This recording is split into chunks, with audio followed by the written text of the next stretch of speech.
بسم اللہ الرحمن الرحیم صلی اللہ تعالی علی حبیبہ محمد وآلہ وسلم۔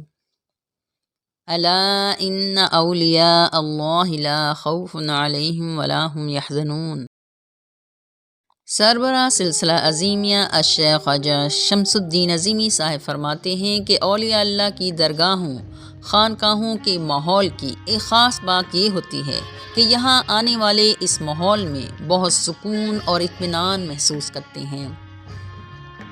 اللہ کے دوستوں کی بارگاہوں کا ماحول اپنے ہاں آنے والوں کو اپنے اندر جذب کر لیتا ہے، اپنے اندر بسا لیتا ہے۔ جیسے جیسے ماحول کے نقش و نگار، ماحول میں چلتی پھرتی تصویروں کا دباؤ یعنی مناظر کی خوشنمائی بار بار ظاہر ہوتی ہے، اسی مناسبت سے شعور بڑھتا رہتا ہے۔ یہ بات قابل ذکر ہے کہ شعور کی تکمیل نہ ہوئی ہے اور نہ قیامت تک ہوگی، لیکن شعوری استعداد میں ارتقاء کے نام سے اضافہ ہوتا رہا ہے اور ہوتا رہے گا۔ آپ فرماتے ہیں کہ الحمدللہ مراقبہ حال میں ایسا ماحول بنایا جاتا ہے کہ جہاں کی فضا سکون و اطمینان کی لہروں کے ارتعاش پر قائم ہے۔ مراقبہ حال میں داخل ہونے والا بندہ اپنے اندر سکون و اطمینان کی لہریں داخل ہوتی ہوئی محسوس کرتا ہے، اس کا انگ انگ اللہ کی قربت سے سرشار ہو جاتا ہے۔ مراقبہ حال میں ذکر و اذکار کی محفلیں منعقد ہوتی ہیں، انفرادی اور اجتماعی مراقبہ جات کیے جاتے ہیں۔ مرکزی مراقبہ حال میں نماز اور دیگر عبادات و ریاضت میں ذہنی یکسوئی نصیب ہوتی ہے۔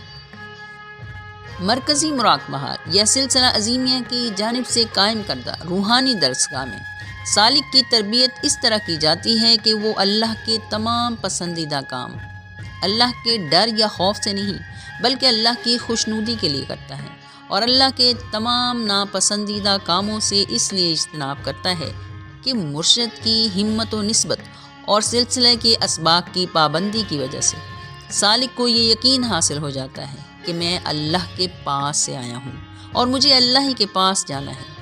آخرکار اللہ کی مخلوق کی خدمت اور عفو و درگزر سالک کی زندگی کا نصب العین بن جاتا ہے۔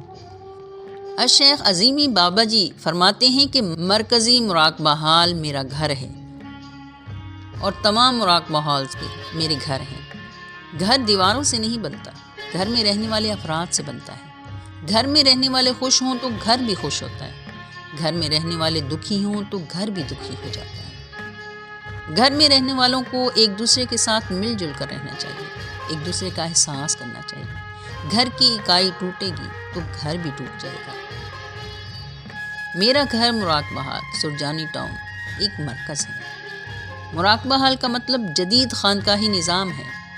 مراقبہ حال کا مطلب تفکر ہال ہے، بصیرت ہال ہے۔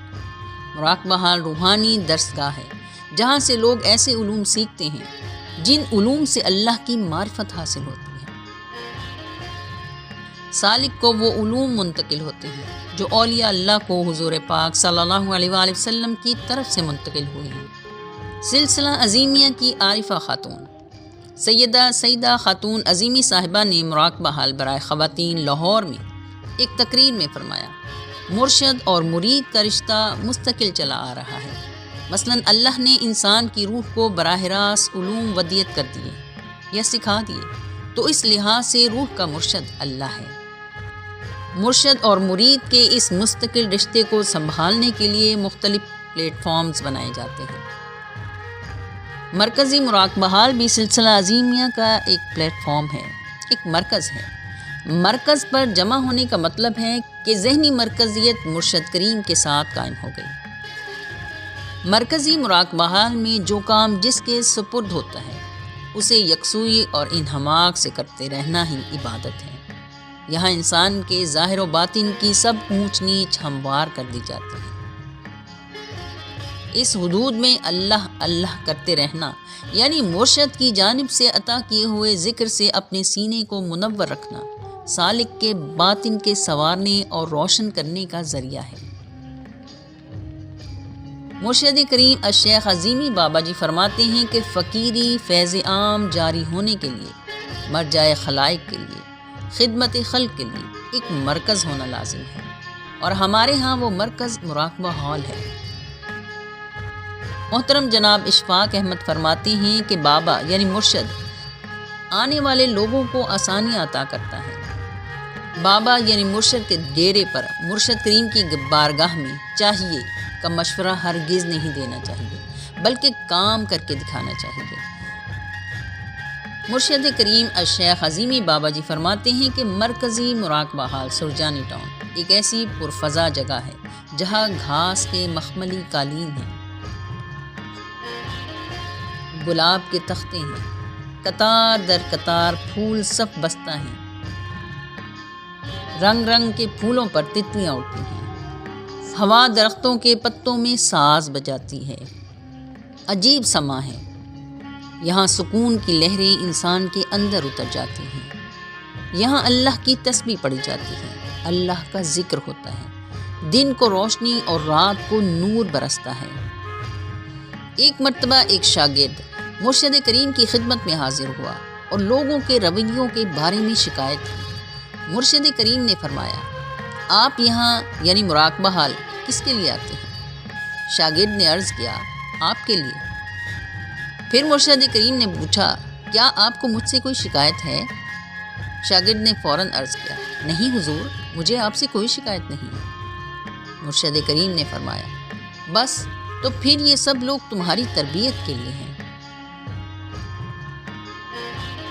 ایک مرتبہ مرشد کریم نے فرمایا، جن لوگوں کا اندر روشن نہیں ہوتا وہ مرکزی مراقبہ حال میں داخل ہوتے ہی کہتے ہیں، اف کس قدر سناٹا ہے، اور جن لوگوں کے اندر کی دنیا روشن ہوتی ہے وہ مرکزی مراقبہ حال میں داخل ہوتے ہی برملا پکار اٹھتے ہیں، کس قدر سکون ہے۔ مرکزی مراقبہ حال کے اندر کی دنیا بھی عجیب ہے۔ نصف شب کے بعد آسمان اور زمین کا فاصلہ کم ہو جاتا ہے، رات 2 بجے رحمت کی پھوار پڑتی ہے۔